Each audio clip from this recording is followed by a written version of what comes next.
Do you know what you did on this day 5 years ago? How about 10 years ago? 1 year ago? What happened on this day in St. Louis history? We're going to find out more about that on St. Louis in Tune.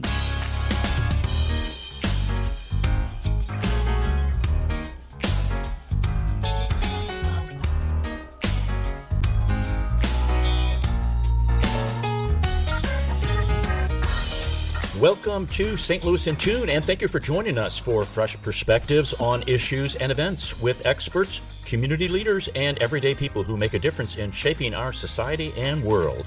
I'm Arnold Stricker, along with Mark Langston. Good morning to you, Mark. Good morning, Arnold.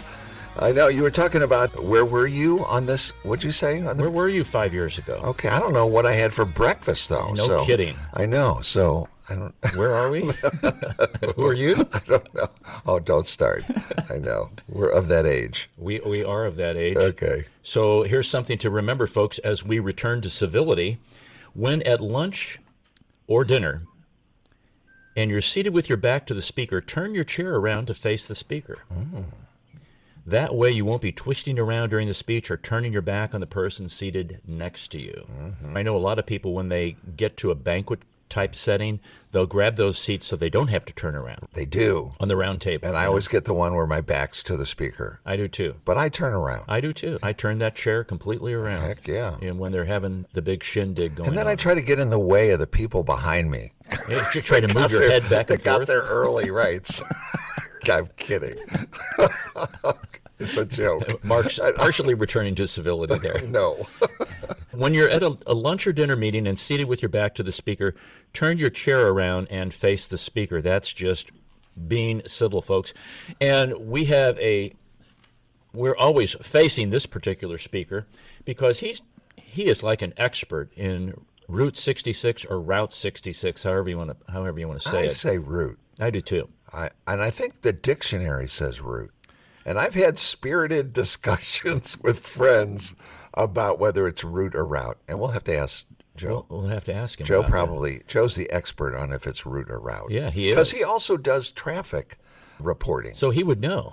You would think. I bet he calls it route. I bet he calls We'll ask him. Joe Sonderman, he's been a radio personality and traffic reporter for almost 40 years, born and raised in Missouri. In St. Louis, matter of fact, he is an expert on ROUTE 66.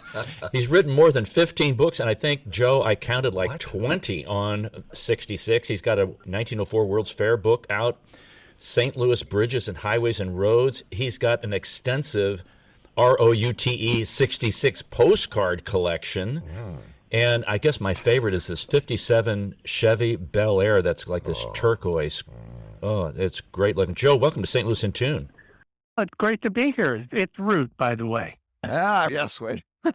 I'm with you, Joe. And you know why? Because that's the song. It's your kicks on Route 66. That's right. So you got to say Route because of the song. We'll go with that. We'll go with Route. And I'm with him on what that. Cookie was one of the guys on that show? Cookie. No, is it Cookie? Yeah, and I'm with Joe on that. And when I get in those spirited conversations, I always say it's Route 66. Don't you remember the TV show? Of course, there's a lot of folks that go, what? What TV show? Yeah, and I think a lot of it's where you were raised, at what part of the state or the country. That's how they identify that. Joe's not here to talk about that. He's talking about his new book, This Day in St. Louis History, the remarkable, the outrageous, the spectacular, and everything in between. I went immediately to the date of my birth, Joe, as I'm sure everybody does, and saw what was going on that particular time. What was the impetus behind getting this book together? It's funny because I've been collecting this stuff for years. It started when I was at KLOU, and we were an oldies station at the time, and I wanted to do a This Day in History thing. And This Day in History, if you're a radio host, is always a good way to kill 5 or 10 minutes. Yeah. And we started collecting them. When I was a kid, remember the old Globe Democrat used to publish This Day in History? Yes. And I used to clip those out, and I saved those.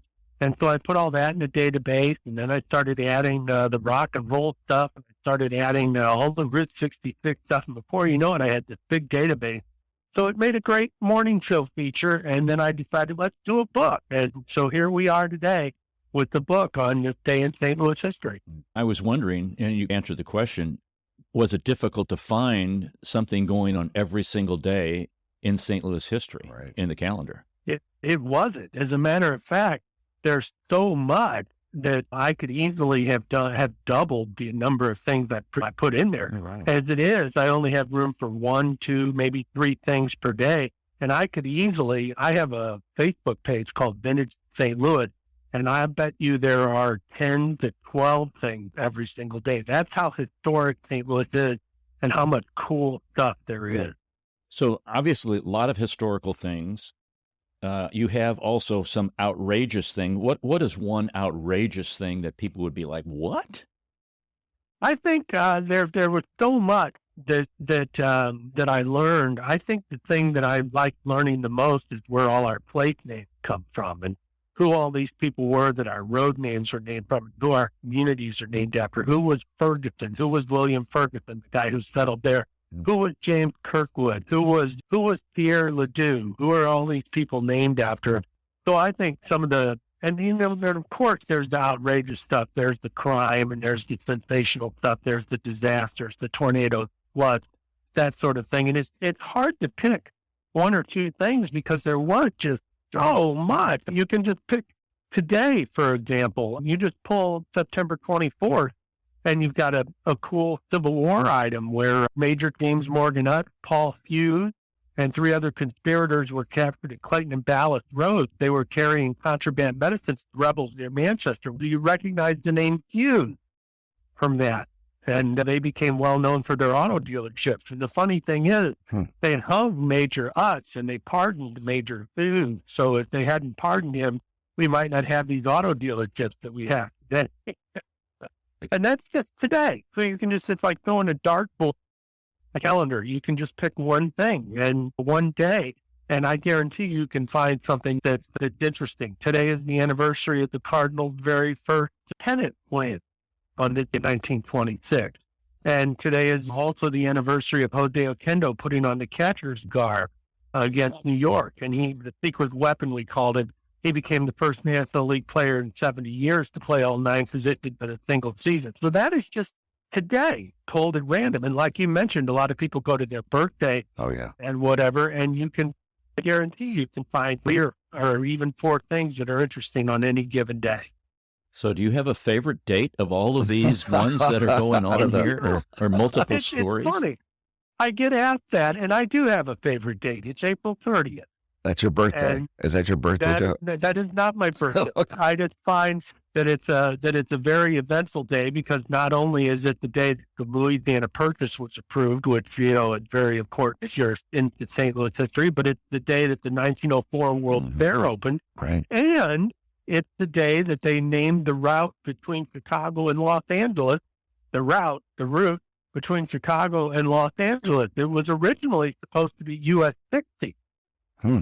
And they changed that to 66. What happened was the fellow one of the people on the committee that laid out the route numbers on the United States highway system, they were supposed to give the important route numbers ending in 0. And he managed to get Route 60 routed past his gas station at Tulsa and got number 60 assigned to it. His name was Cyrus Avery, and we call him the father of Route 66. But what happened was the governor of Kentucky intervened. He got mad because he said 60 is a major transcontinental highway and it should go through my state. And he held up the whole thing.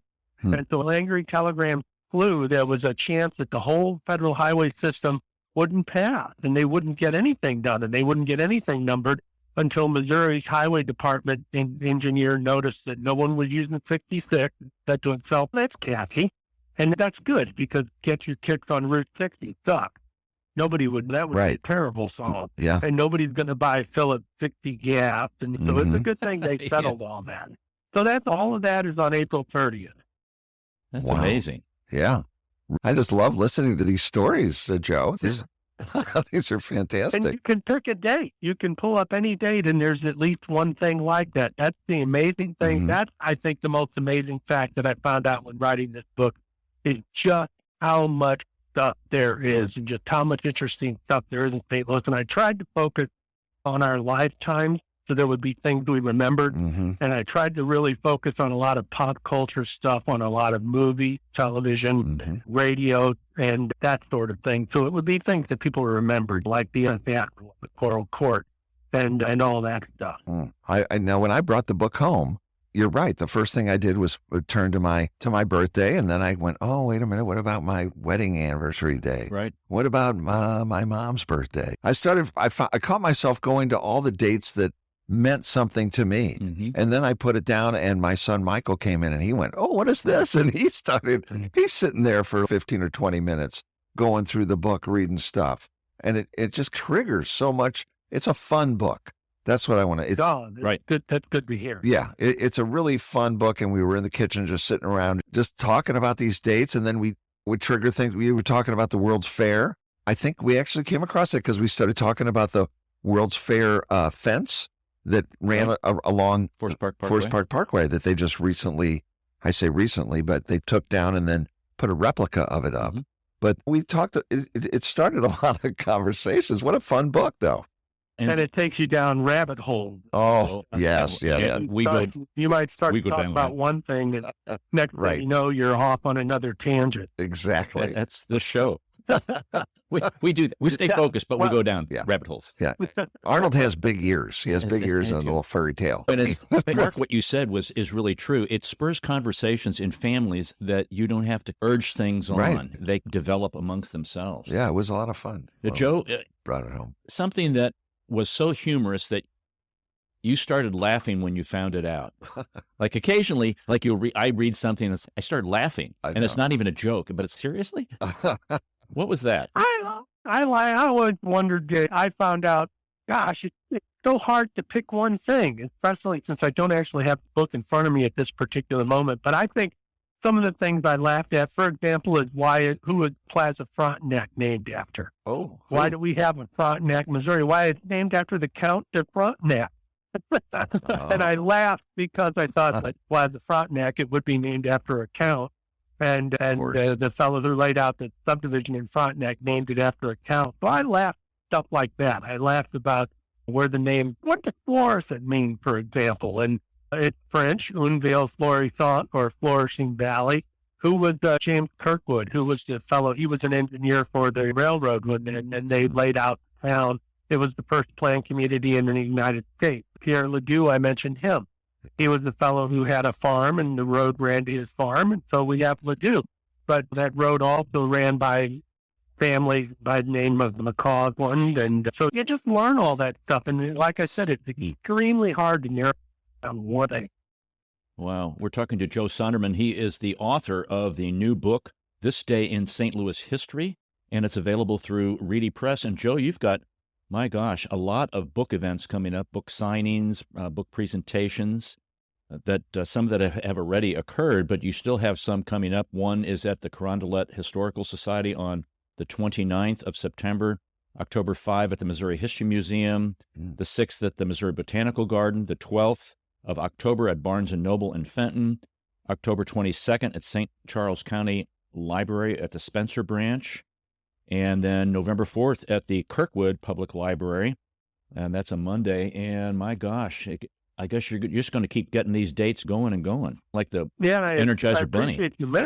I appreciate you mentioning them, too, especially that ones at Barnes & Noble, because that's the one where I really hope people show up, because you know how authors are. We have a nightmare of sitting at a table at a Barnes & Noble and no one around you. You mean you don't pay people to come give them a cup of coffee or some kind of gift to show up? If they're lucky, if you come to the library presentations, I will give a presentation. And so we talk about what I do at these presentations is we talk about what I think are the 10 most significant dates in St. Louis history. And the number one is controversial. So I like to stir the pot a little bit when I say what are the most significant days in St. Louis history. And we also talk about what I think are the most important sports days in St. Louis history. And then we talk about things we did just for the pure hell of it, just for the fun of it. Fun events like the first Beatles concert here and the first Rolling Stones concert and Elvis playing here and the Forest Park Island fire and so on and so forth. It's a fun thing. Oh, so tease our audience a little bit. I'm not going to ask you what the number one was, but I'll tell you. Okay, so this will help get some folks to these events, and we will post those on the podcast page when we get done, and we'll also repeat those again. But again, Arnold Stricker with Mark Langston of St. Louis in Tune, talking to Joe Sonderman about his book, This Day in St. Louis History. Folks, you need to get this book. It's a great family, I'm going to quote Mark, it spurs conversation with the family members. And Joe's got all these signings coming up. Go ahead, Joe. No, I was going to say that I think the most significant day in St. Louis history is what we call the Great Divorce. And that's going to trigger a conversation. Do you know what the Great Divorce is? No. Yes, we do. I do. Do you? Yes. You do. Yeah. It wasn't my practice wife. Mark.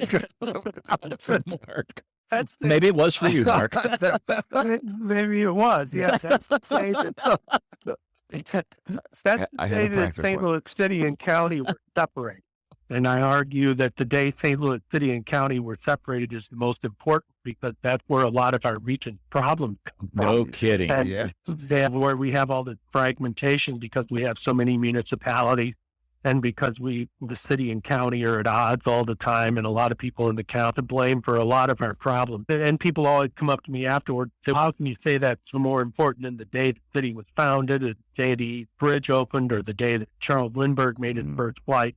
And again, I just argue that impactfully, and also it's just an excuse to stir the pot a little bit. Okay, so one time that said, you want to see two things before you die. And one was the Blues win the Stanley Cup. Ooh. And they did. Yeah. And the other one was the city and county get back together. How long are you going to live, man? I don't think that one's going to happen. But I tell you what, the regions that are kicking our ass, Kansas City, Indianapolis, Louisville, and all that, they all each other. And right now they are killing us because they work for one common goal, and that is to promote their area. But if you tell that to some people, it's just not a very popular point of view because they'll argue that I'm living out here in my case, Hazelwood, and how does what happens in the city of St. Louis affect me? It does, because when CEOs from out of town read about St. Charles and the city of St. Louis, it's all one to them. They say, I'm not going to relocate my headquarters to St. Louis because it has so many problems. Because look at all the stories about crime, and look at all these stories about the problems that the city have. And people don't like to hear that, but it's the absolute truth. If you live in St. Charles, by golly, it does affect you. And blight spread, and the problems of the city are eventually going to reach St. Charles, and you can put your head in the sand and say that's not going to happen, but it is. And that's very similar to, I believe it, I'll just go ahead and say this, like Chesterfield saying, we're going to part ways with St. Louis County and keep the money, and we don't want to have it spread out to Pine Lawn or up to Calverton Park or anything like that, to those areas that are in need, because this is our money. We raised it, and it's an understanding. It's this attitude that is, hey, it's mine, rather than, yes, we need to help the entire region grow and the entire region reach a minimum level of living. And it's a selfish attitude. That's the truth. That's the very truth. That's the truth. So this is the very conversation that getting up there and saying that spurs. You can argue that the World Fair was the most significant day in St. Louis history because of this, but I think we focus too much on the World Fair. Because of hot dogs. We got hot dogs out of the World's Fair. That's I'm sorry. I know. Yeah, you got hot dogs and ice cream cones and Dr. Pepper and all that stuff popularized at the World's Fair. How do people respond when you engage in those conversations with them? And are you able to? And it's not meant to try to convince someone. It's just try to help people think and start a conversation. Yeah, and you answered the question the way I would. It's not an effort to convince them. It's not an effort to make them see my point of view. It's just an effort to spur the conversation. I think it's a conversation we just need to have about the region and everything. And I know that I'm beating my head up against the wall thinking the city and the county are ever going to get back together. That's silly. But I'd still like to have the conversation, still get people to think about it. So let's take a little off-ramp for a minute. And how'd you get that 57 Chevy? Do you know what? I have had that car. I have had a 57 Chevrolet. My first 57 was when I was 17, and I've had them, and I'm 62 now. And I've had this car since, the mid-1980s. Wow. And I had it restored in the late 1980s, sunk a bunch of money into it, and I haven't had to do much to it since. So, I don't drive it as often as I used to. Lately, it sits in the garage a lot more, simply because when you drive it so much, you worry about the car. But I've had that car since the mid-1980s, back when you could afford them. I always tell the story, you could get parts, you could go down to Taylor's salvage yard on the Rock Road, where the old Olympic drive-in was, and you could take in a box, and they'd charge you $5 for the box full of parts. Now, you can't do that anymore, but back then you certainly could. Do you go to these old car shows that are in various locations, and they pop the hood and everything? Do you go to those things and show off the car? I do some, but it was a driver for so many years. It's not a high point show car. You can't drive those vehicles. And I know I love people who have them and who can spend $100,000 on a frame off restoration. But a lot of those people, car shows, you have to compete against cars that were brought there on a trailer and everything. And the other thing too, after a while with car shows, is you win trophies at car shows. What do you do with all those? What do you do with all those? Yeah, there in the box in the basement. They just gather dust in the basement along with the old soccer trophies and the old Boy Scout trophies and the old things like that. I don't show it as much as I used to, but I still do occasionally. I'm going to do the Chain Rock Bridge car show, which is coming up in October, just because I just love to sit out on the bridge and just feel the breeze and talk to people and meet people. And like you said, just have conversations. Everything I do is about having conversations. Now, is that an automatic, the 57, or is it an automatic? It's what they call a power glide, which is the cast iron monstrosity that it's luggage. It's automatic transmissions in 1957 weren't the smoothest or the fastest things in the world. It's not a fast vehicle if it has an automatic transmission. Yeah, I didn't know if it was 3 on the tree, or is it like push button start, or is it like foot start, or is it a key start? It's a foot start. It's a foot start. It's a key start. And it's funny that you mentioned the 3 on the tree, because my first one was. And how many people now can even drive a 3-speed on the column like that? In this day and age, those cars would be steel-proof. No one would be able to steal them because they wouldn't know how to drive them. That's true. But the V8s were usually automatic. So it's a 283. So it's great engine. It's not fast. Yeah. No one, they'd made that motor until the 1960s. And it's not fast, but it's going to go forever, even though I've had the engine rebuilt. I love talking about 7 Chevy. I love it. And I like what he said. They were affordable. Yep. Yeah, they were affordable. And they were. It's a Chevrolet. It was the great, diplomatic car, the great American. And the 57 I'm sorry, but for all the modern vehicles, there's nothing on the road today that can even touch a 57 Chevy from design, from look, from dependability. There's nothing today that's like it. No. They're coming back with the looks, but maybe not the dependability. No. And they were tanks too. Yeah. Yeah, that vehicle, it's a tank. Every now and again, I might have to pull a Subaru out of the grill. We're going to take a break here, and we'll be right back for our next segment. You're listening to St. Louis in Tune with Arnold Stricker and Mark Langston on the U.S. Radio Network.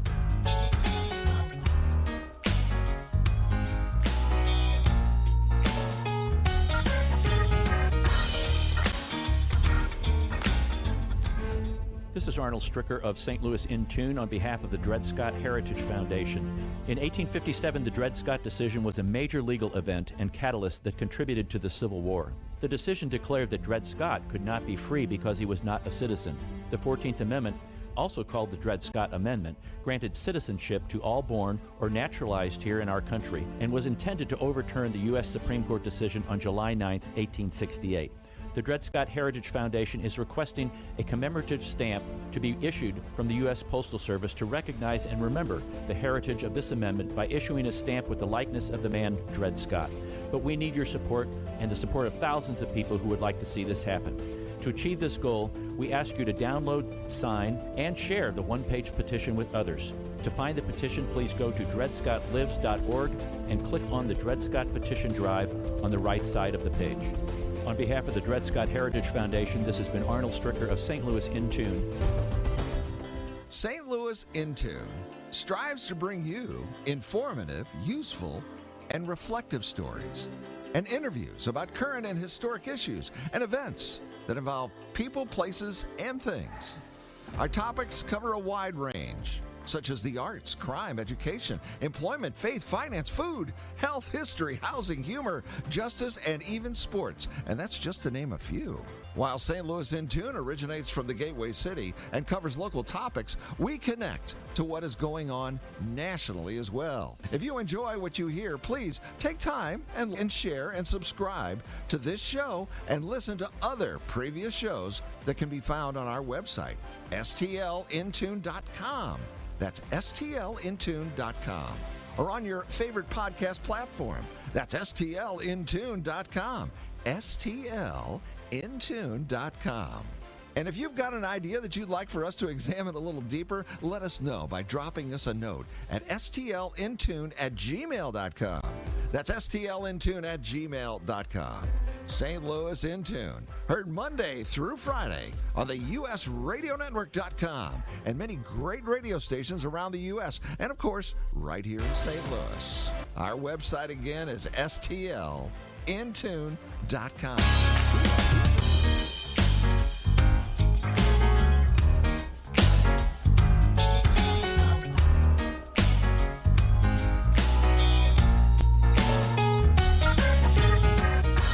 Welcome back to St. Louis in Tune with Arnold Stricker and Mark Langston. We are talking to Joe Sonderman about his new book, This Day in St. Louis History.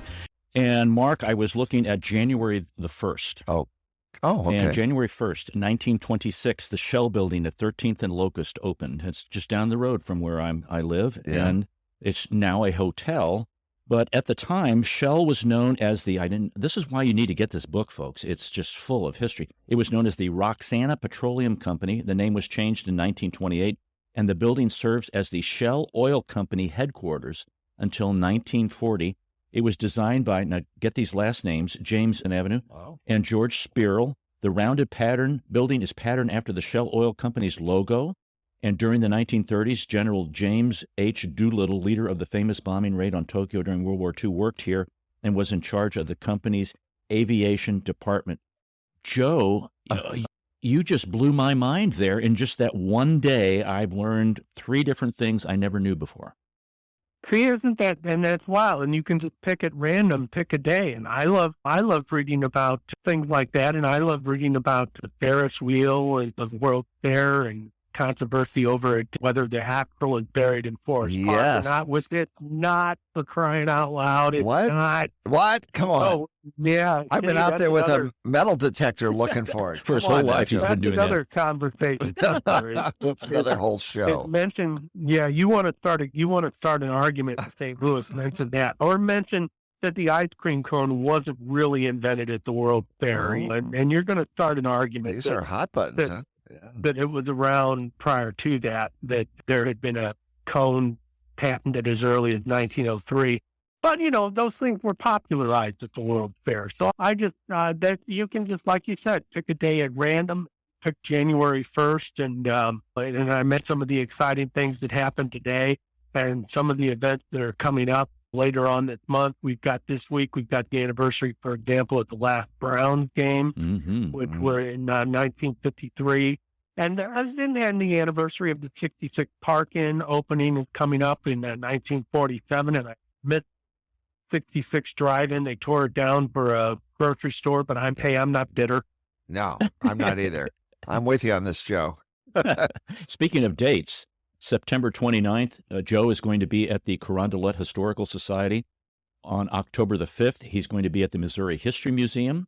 October the 6th at the Missouri Botanical Garden. And this is, if you miss those, here's the one you need to go to, Barnes & Noble down in Fenton on Saturday, October 12th. You need to show up for that one, folks. That's a big one. Do you have an address on that, where that is? At Barnes & Noble, that's 721 Gravois Road. Oh. That's down by the Gravois Mills shopping area down there. Okay. Also, October 22nd, St. Charles County Library, Spencer Branch. November the 4th at the Kirkwood Public Library. And then November 19th at the Warrenton Public Library. They call it Warrenton. It's Warrenton. Warrenton. Yeah, Warrenton. Public Library. So, Which you got to go check those out, folks. Listen to Joe talk about the book, get the book signed, especially the one down at Barnes & Noble. That's quite a list of stuff. He's busy. He's a busy guy. It keeps me out of trouble. It keeps me out of the casino. Oh. Okay, so here's a question. Uh-oh. When did you become interested in Route 66? At what time in your life? You know, it's a funny story. I was raised by a man who on family vacations wouldn't stop if his gas was on fire and his britches were catching. He wouldn't stop. He wouldn't stop for anything. He's like my dad. Stopped when yeah, exactly. And again, everybody can relate to this story. We stopped when he needed a cigarette or he had to go to the bathroom. Yes. And it was all about getting there as quickly as possible. Yes. And I made a promise to myself. These were on journeys to the Lake of the Ozarks, which has a roadside culture of its own. And I made a promise to myself that when I got older, I was going to stop at every 2-bit deer farm, snake pit, souvenir stand, tourist trap. I was going to see every one of those that I missed as a kid, dog patch at the Lake of the Ozarks, that sort of thing. And I've done it. And I had a stressful job. This again dates back to KLOU days. I was working with someone who was very difficult. And one day I just got enough. And I had read a book by Michael Wallace called Route 66, The Mother Road. And he's our Yoda. His writing is incredible. And I got so frustrated. I threw the headphones down, walked out of the studio, got in the car, and I headed west. And I didn't stop until I got pulled over by the highway patrol. And somebody said, Joe, there's a missing person report out on you. People would like to know where the hell you are. Oh, my. And that's how interested in 66. I ended up at Devil's Elbow, Missouri, the first place where I ended up. And I was so enamored by the scenery that I saw and the fact that the road got so far away from the interstate and how beautiful it was and how magnificent it was that I thought, geez, what are the other 2,000 miles like? And I wanted to see it all. And that's what happened is you realize when you're out on Route 66 that every mile has story. Okay. A lot of people look at Route 66 and they see all these old abandoned buildings and they see the things that are derelict and they see blight. And I look at that and I see a story of a family who made their living alongside the road and who were doing quite well. And then one day the interstate came and it took them away from them, took all that away from them. And it makes you recognize that time and life pressure. And that if you don't slow down occasionally, life will pass you by. And don't get me wrong, we still have to have the interstate. We have to have it. You can't imagine commerce or business or the volume of traffic on I-44 today going down that little narrow 2-lane road. But every now and again, when you're in the mood to slow down and you're not in a hurry, take the time, get off on the 2-lane. And what happens is 66 goes through the town and you meet the people in the town. And this country, we are so polarized now because all we do is we sit in front of our computers and we yell at each other in all caps because you didn't vote for the same crook that I did. And we've become disconnected from society. And when you get out on Route 66, you realize there's this whole great big world out there where people still talk to each other. You meet people on Route 66 you wouldn't have a conversation with in St. Louis or your home even. Well, he's a Trumper. But then you start to realize you have more in common than you do in differences. And that's why Route 66 is very important to me because they're still out there pumping your gas and the waitress is still out there with the coffee pot welded to her finger and she still cracks of gum and calls you hun. And all of that is still out there waiting for you. You just slow down a little bit and get off the interstate. Now, Chicago to L.A.? Los Angeles, yep, Santa Monica. Okay, now have you done the entire route? It's funny you asked me that. I've only done that once because it's so much. I bet. Because I find now that I like doing it in segments. How long did it take, Joe, to drive? You have to give yourself, if you want to do it right and not rush, you have to give yourself at least a couple weeks if you're going to do the whole route. The only time I did it was in a 1993 Dodge Caravan that was filled with kids and you still don't get the smell out. And I didn't have a lot of fun because we were rushing to get to a certain place at a certain time. And you can't do that on Route 66. You have to allow time to run into people and to have conversations that you didn't expect. Route 66 is a road. It isn't pavement. It's people. And it's conversations and it's meeting and it's the unexpected. That's what is so cool about Route 66, because the interstate, everything is franchised. Hamburger at McDonald's in St. Louis tastes the same as one in Tucumcari, New Mexico, or in Needles, California. But when we were kids and we were growing up, food changed. It was different in New Mexico, and it's still that way on Route 66. Everything isn't generic. There's a Hampton Inn and say, there's nothing wrong with Hampton Inn. There's nothing wrong with Walmart. But they're the same at every interstate off-ramp. Every interstate off-ramp has the same fast food restaurant clustered there. But when you get into the town, it's unpredictable. You might have the best hamburger you've ever had in your life. Who knows, it might be a crappy one too. But there's that element of unpredictability that we've lost in this country. And again, there's something to be said. So when you're in a hurry, by golly, there's nothing wrong with McDonald's. Bless their heart. But every now and again, you want something different.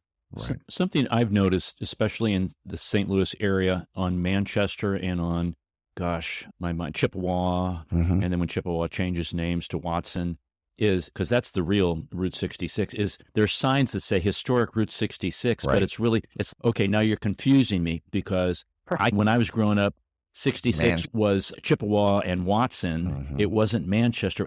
How does this all is everybody jumping on the bandwagon so they can get their little piece of the pie, Joe, or what's going on there? Route 66 was evolving from the day it was commissioned in 1926 because, like my father, we were always trying to get there faster. So they were always building a new route, but a faster way around. The original Route 66 in St. Louis is Manchester. Really? When it was originally laid out, Manchester was really the only approved road west. Wow. It's also, you might not realize, the only major route out of St. Louis that doesn't cross a major river. We knew that on St. Louis in tune. Yeah, that's right. That's good. Yeah, you knew that because it was the only one. And from 1926 until 1933, Route 66 used Manchester. Okay. So that's your original route. Okay. Yeah. And Watson, Chippewa, what you consider the classic of 66 was City Route 66. What the main line of 66 actually used the Chain of Rock Bridge and used Dunn Road and Lindbergh to go around the city so people could get through there faster. And so the main line of 66 is actually Dunn Road, Lindbergh, down to west. So it gets using. You need a book or something to keep all these alignments straight. And may I suggest Route 66 St. Louis Style by Joe Sonderman. That will help you straighten out. He's done a couple of books on this thing. Yeah, we've done a couple of books on the subject. So I delved into it probably much more than cared to hear about all the various alignments and stuff. But St. Louis, out of all the major cities on the route, St. Louis is probably the hardest one to follow because, especially in Metro East, too, we were always trying to get the hell out of here quicker. So they would move it. So they would change it. Now, I heard that Paul McCartney of the Beatles, he, at one point, a few years back, drove Route 66. Did you ever? Yeah, he did. Did he? He did, with his girlfriend. And they ran into some people at a convenience store here. And he was spotted here for sure. And yeah, he drove Route 66. The Europeans and the people from overseas that really drive this thing, I would say when I'm traveling Route 66, I'd say better than 50% of the people I meet are from overseas. They are fascinated by it. And I'll tell you why. There's a couple of reasons why. It symbolizes in America that they admire and look this an era that, by golly, we were the greatest nation on earth. Not that we're still not, but we were feared by our enemies, respected by our friends. We put extra chrome on 57 Chevrolets, by God, just because we were America and we could do it that way. And I think it symbolizes that to them. But the other thing that we have on Route 66 they don't is the sheer amount of room, the vastness of the American West. When you're in Europe and you drive 8 hours, you've gone to 2 or 3 countries. Here in the United States, you can drive for 2 days and still be in Texas. Yeah. And I think they're enamored by that. And they really drive it, plus the book, the TV series and syndication over there. And particularly the Germans are very interested in Route 66 in the United States. And so they drive a lot of the travel over the route. I'm glad you cleared that up for me, because I was driving down Manchester through Maplewood and out in the Brentwood area, and I was like, oh, why is that sign 66? And then what's going on in Watson? And that really clears things up. I never knew about the Dunn Road-Lindbergh connection. First Chamber time I've ever Rocks. heard of that. Yeah. And that's actually the main route. And a lot of communities now, especially in rural areas, are beginning to realize Route 66 can drive tourism. So anytime there's an alignment, even 66, they even went through town for a couple of years, by golly, they're getting those signs up and they're getting those banners up. Yeah. They realize it can attract tourism. We have examples in around the St. Louis area of towns that have really embraced it. I'd say Pacific has really embraced it. Cuba, Missouri has really embraced it. And these small towns realize it drives tourism dollars.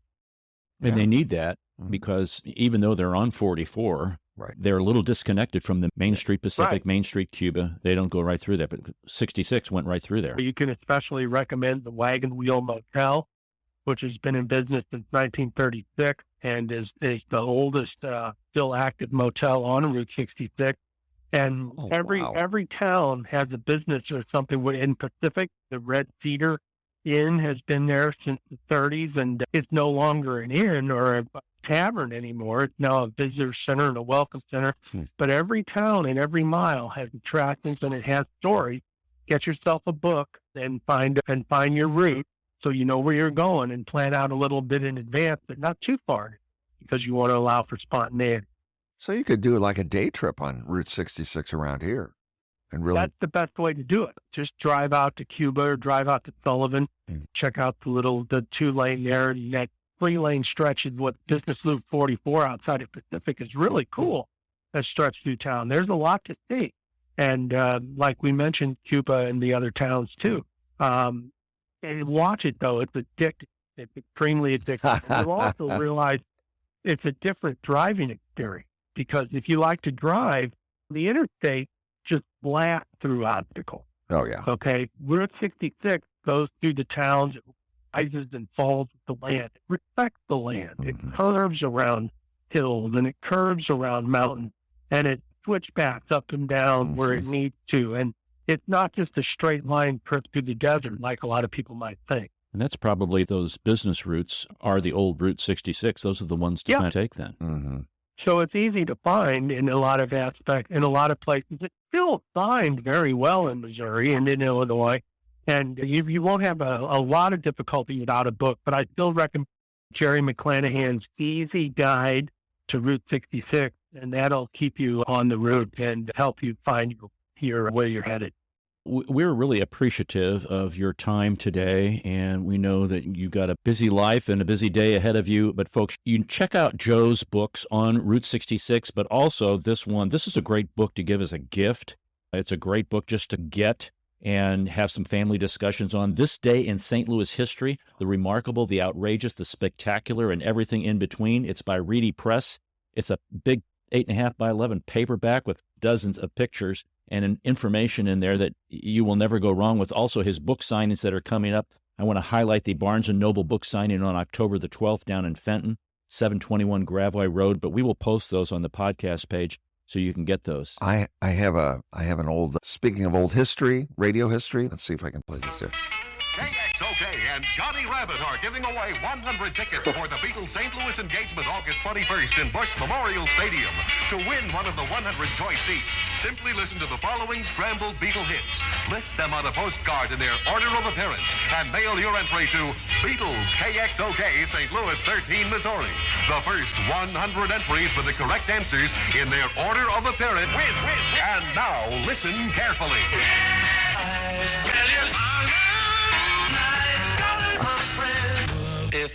The first 100 entries to list the titles to those Beatle hits in their order of appearance win choice seats to the Big Beatle Show, August 21st in Busch Memorial Stadium. Send your entry on a postcard and mail to Beatles, KXOK, St. Louis 13, Missouri. And that show. Wow. Oh, go ahead. You know, the interesting thing about that concert, I don't know how much time you have, is that it was raining that night, if you recall. It was raining cats and dogs, and they actually rushed the Beatles on stage before some of the, what were to have been the opening act, which were the Circle and the Ronettes and Bobby Hebb.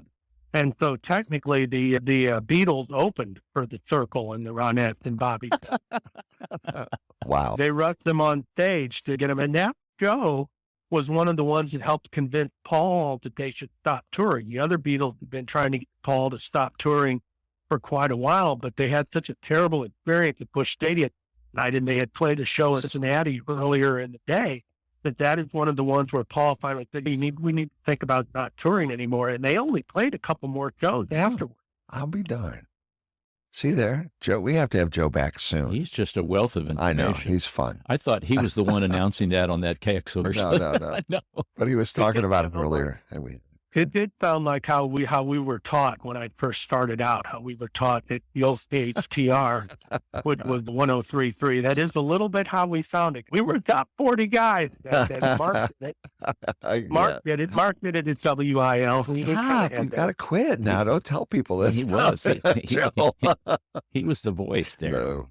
Before he was the mayor, he was in record. I know. Joe, thanks very much. We really appreciate your time today. We do. We had a great time. Thank you, guys, and thank you for getting the book signings in there. And everyone, please come out, please. We will encourage that, and you have a great day. Take care, Joe. Thank you, guys. Thank you. Take care. You Bye-bye. too. Bye now. Isn't that great? God, what a wealth of information. Isn't he fun? He is really fun. We need to bring him back soon. Oh, yeah. We could just talk about whatever. It's called This Day in St. Louis History, the remarkable, the outrageous, the spectacular, and everything in between. Pick your birth date and start there. I'm showing this off on the video. That's the best place to start, isn't it? Oh, it is. It is. How would you not go anywhere? I know. That's what I did. That's what we did it around the house when we were looking at it in the kitchen. So pick a date. I was wondering if he had February 29th in there, and he does.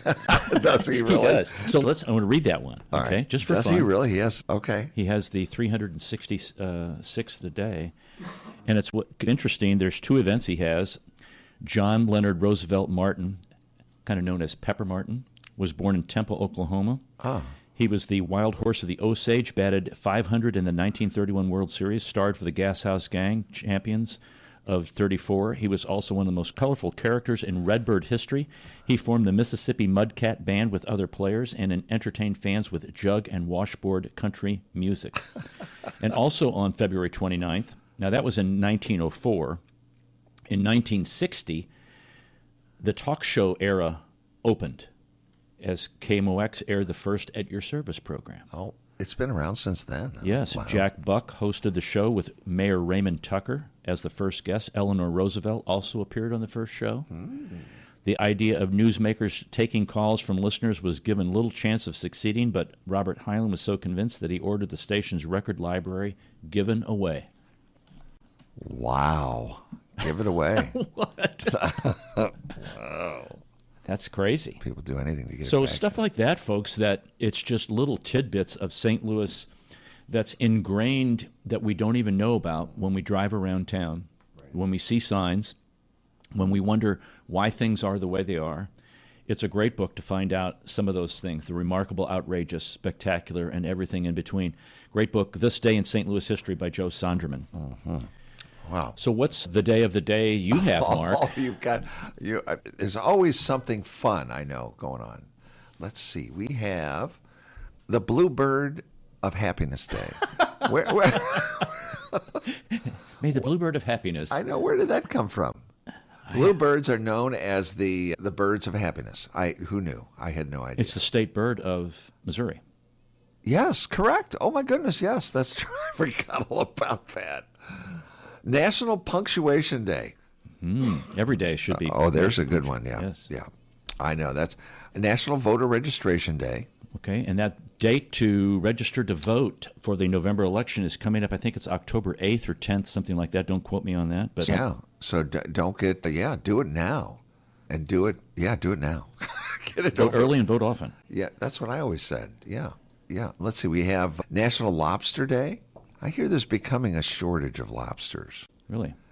Yeah, they're harvesting them all, and they're just what they've done to the oceans. Over-harvesting, yeah. And all that kind of thing. And I really like them.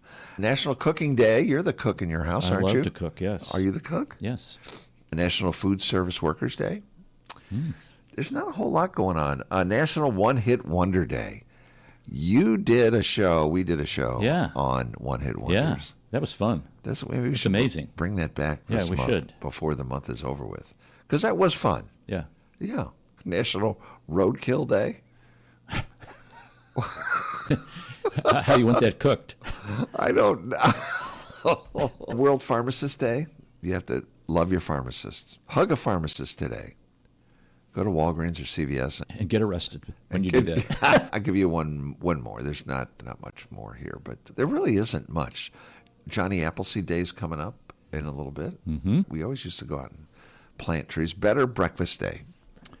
Are you a breakfast eater? I am. It depends upon what's going on, and sometimes we'll go on a Saturday to get a bigger kind of more brunch. Brunchy. Yeah. Is goody. Okay.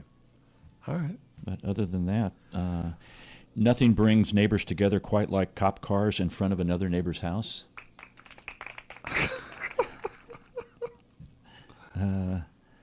Let's see here. Oh, Japanese wisdom. Okay. If it's not yours, don't take it. If it's not right, don't do it. If it's not true, don't say it. If you don't know, shut up.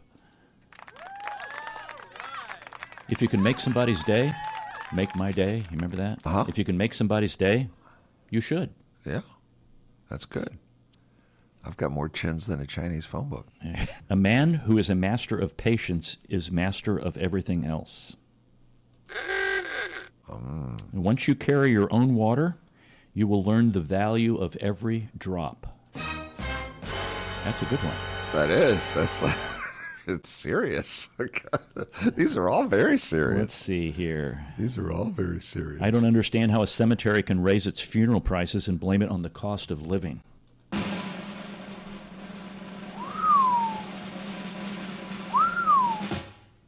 That's tough. It's a tough room. My wife called to tell me she saw a fox on the way to work.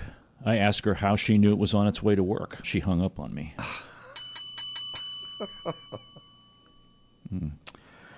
When your children are teenagers, it's important to have a dog so that someone in the house is happy to see you. Mm-hmm. Yeah, that's about it. Yep.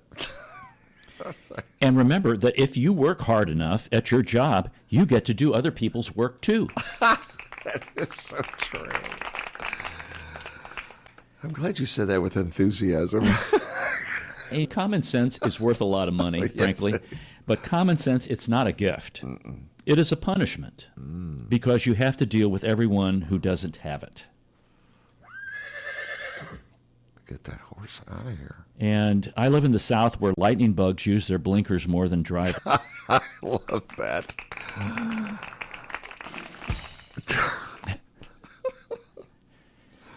It's that lever on the left. The National Weather Service, they just published an instruction book on how to bake a lasagna in your mailbox.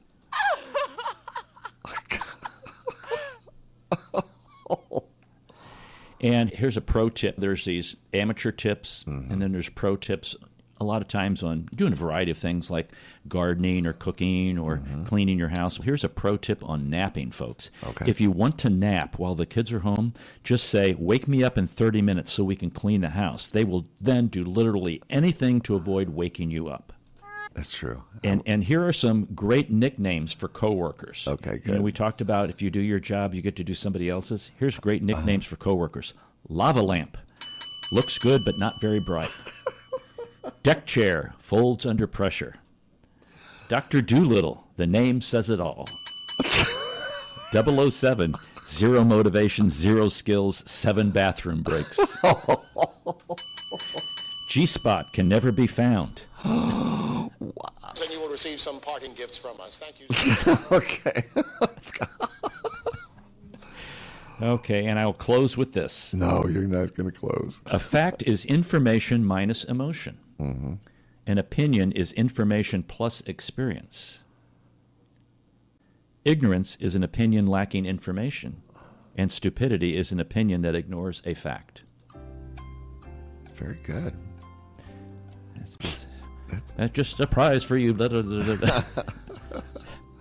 Wow. Okay. Some good stuff. Good show today. Yeah, it was. Yeah. Tune in. You need to tune into other shows, folks, that we have on stlandtune.com. Mark and I love to have a lot of fun. Yeah. There are times when we have some really serious shows, but there's times we love to enjoy life. And goof off. Yeah, and goof off, yeah. Goof off. Yeah. But we do it within the realm of there are boundaries. Really? Okay, if you say so. There are boundaries. That's all for this hour, and thank you for listening. If you've enjoyed this episode, as I said earlier, you can listen to additional shows at stlintune.com. Consider leaving a review on Apple Podcasts, Podchaser, or your preferred podcast platform. Your feedback helps us reach more listeners and continue to grow. I want to thank Bob Berthasell for our theme music, our guest today, Joe Sonderman, and co-host Mark Langston. We thank you, folks, for being part of our community of curious minds. St. Louis in Tune is a production of Motif Media Group and the U.S. Radio Network. Remember to keep seeking, keep learning, walk worthy, and let your light shine. For St. Louis in Tune, I'm Arnold Stricker.